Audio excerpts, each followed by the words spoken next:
Men don't choose who to put effort into. They choose the feeling a woman gives them. Most women think that men invest just on looks or compatibility. That's not how it is actually. His brain is scanning for two things: dopamine, the thrill of the pursuit, and emotional safety that comes through oxytocin and vasopressin that makes him want to stay with you long term and bond. If he's an avoidant, he'll chase what feels just out of reach. But if he's anxious, he'll invest where the reassurance is inconsistent. So effort isn't random.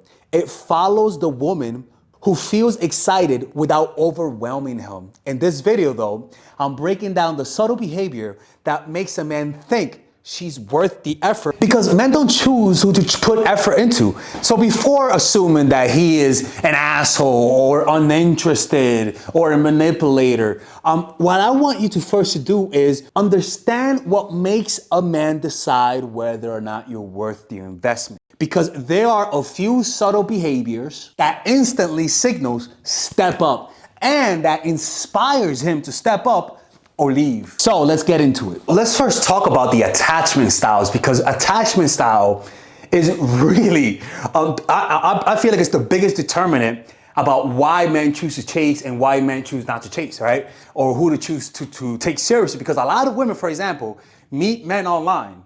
But what women don't understand is that avoidant men are online dating more than the secure guys that want long-term relationships.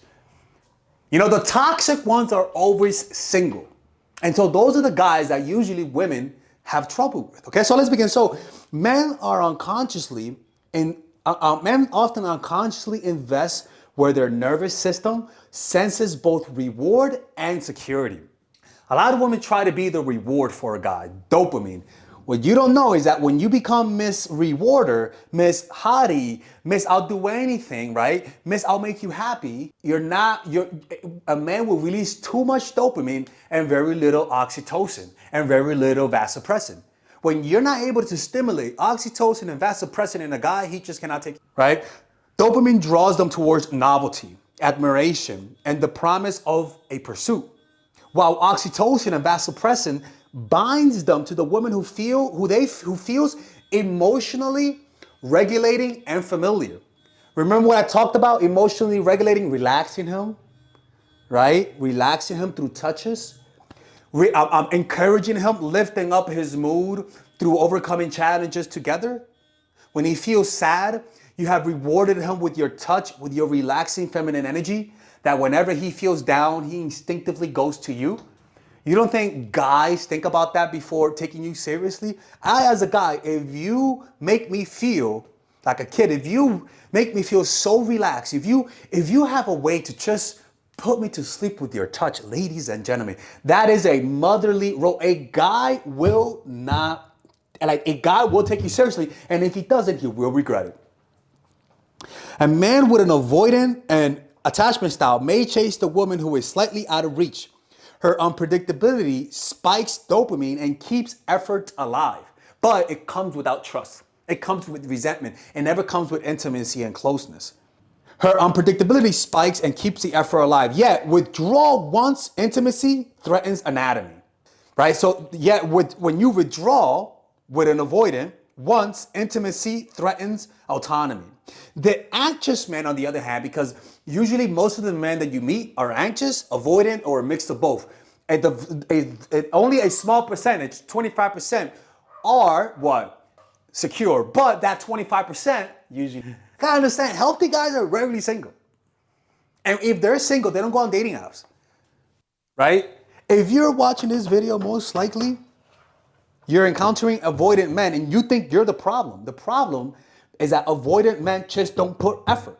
Just that simple. They just don't. And most likely you're attracted, but because also you might have anxious attachment. Anxious attachment always gravitate towards the avoidant. Avoidant always gravitate towards anxious. The key to fix this, the key to get a guy to put more effort is to learn to deal with those anxieties through building a better relationship with your family, a meditation practice, Having a spiritual practice allows you to heal those emotions that cause you to be anxious and cause you to unconsciously gravitate towards the avoidant. The anxious, by contrast, pours effort where reassurance is scarce, mistaking emotional turbulence for value. In essence, effort follows perceived psychological payoff. The woman who activates his reward circuitry while not overwhelming his attachment defenses becomes an arena to invest. He is not only choosing consciously between women so much as choosing internal states that each evoke. So this is the issue. If he's avoidant, if the guy is avoidant, it's very easy to trigger that feeling of you're suffocating me. It's very easy. It's very easy. If you are an anxious, it's very easy for the avoidant to make you feel like he's about to abandon you. It's very easy. Ladies, this is why it just doesn't work. It doesn't work. You can't change these people. You gotta change your taste. You gotta look out for these signs. One, avoidant men usually don't have a history of relationships. Avoidant men usually don't have as many friends or close friendships. Avoidant men have a distant relationship with their family. Avoidant men tend to be very successful, very materialistic, very status driven. They have a lot of money, a lot of power. They have a history of just short-term relationships. Avoidant men sometimes have addictions. And if they're not addicts and they're secure, when you have an addiction, you potentially become, over time, avoidant because of the drugs. Meet people. Focus on having a criteria to have a healthy family, have a healthy relationship with his mom and dad, meaning the man. Like, you want a guy with a good relationship with their parents, where dad put effort on mom, where dad valued mom, where dad worshipped mom, and you could tell by just talking to him and finding that out. Where he was raised in a healthy household, where you don't meet him at the club, you don't meet him at the rave. Right? He's your age or older, right? All of these things will increase the likelihood that you meet a guy who's not an avoidant. Because it's just that some of y'all are really watching this because an avoidant is not putting effort and you want him to put effort. That's a problem. And it's like, no. Like, with an avoidant, you got to let them be. Now, if you're with an avoidant, okay, that's a little different. If you have anxiety, the part of dating is finding out whether or not the person that you're dating can meet your needs. Some men who are avoidant, dopaminergic creatures, right? Hedonistic people, they just don't have that. They don't have the capacity, the patience to give you what you want. That's the problem. And it's almost like we try to get the impossible from the very same people who are biologically and neurochemistry unable to give you that. They never felt oxytocin. They never felt a deep connection because most likely their parents were distant. And so it's not impossible, but it's only possible if he's motivated. And if he's not putting effort, the chances that with you he's gonna wake up is really low. It's best to cut your losses and go for the guy that from the beginning, it's not hard to get investment from him. But why? Because it's an anxiety. Remember when I say even the anxious guy, they like challenging women. They like feeling like they have to win them over because that's the feeling that their parents gave them as children. If you feel like a guy showing you interest without you doing spinneroonies bores you, then that means that's how your parents made you feel. The way to change that is to develop a meditation practice to lower the activation of the amygdala and increase your capacity to be more rational, but also make friends or deepen the bonds that you have with your friends already. Get those oxytocin going and do things with your friends. Get the vasopressin going. Get deep connections, deepen the connection. It insulates you. It insulates you whenever things go wrong in your romantic life. Some of y'all just put everything all in one basket, get needy and creepy with just one guy, and you stop hanging out with your friends, and then you lose control. It's important that you stay close with friends and family, and if you don't, Do something to build it. Join a meditation group, join an acting group, join an improv group.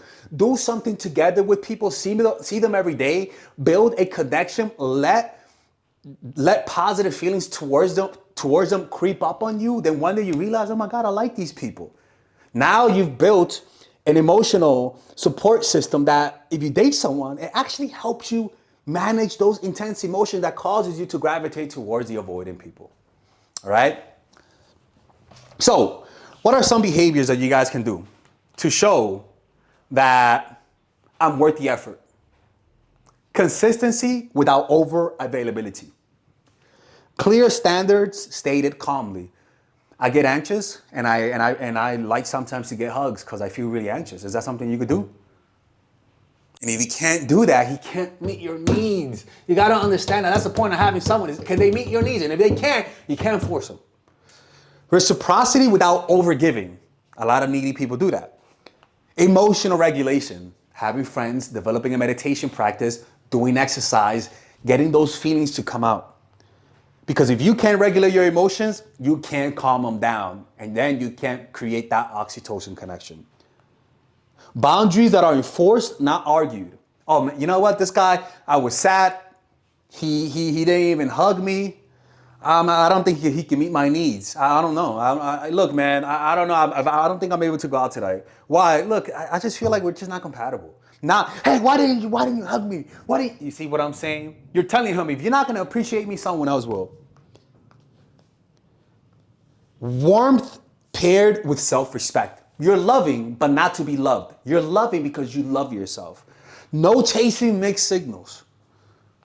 Positive reinforcement when a man puts genuine effort. Oh, that's big. That's big. Don't take that shit for granted. Right? Secure pacing, slowness, going slow. Not an anxious pacing, going fast. Going slow with a guy with the sex, getting to know you, and getting to know your family. And calm detachment from the outcome. Meaning, high intention, low attachment. This is really how you do it. Most importantly, it comes down to choosing the guy that has the capacity to meet your needs.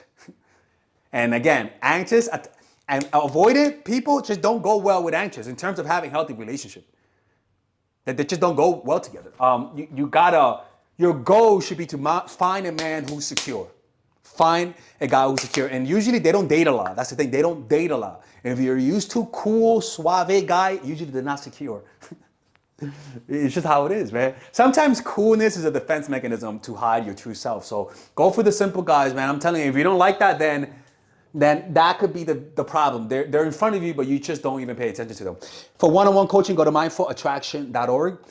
Check out my courses, The Commitment Formula, where I talk about the strategies like these to attract healthy guys and deflect all of those unhealthy guys. You guys can pre-order right now. Y'all were asking me why isn't the course out? Father Alex scammed us. I didn't scam you guys. I just haven't. We got to move up the course another 2 or 3 weeks. We're going to start recording the first one in a few weeks. It's going to be really fun, people. If you guys have been liking the nice Alex content the last few weeks, I will recommend you check out that course because it's based on the topics that I'm talking about right now. Take care.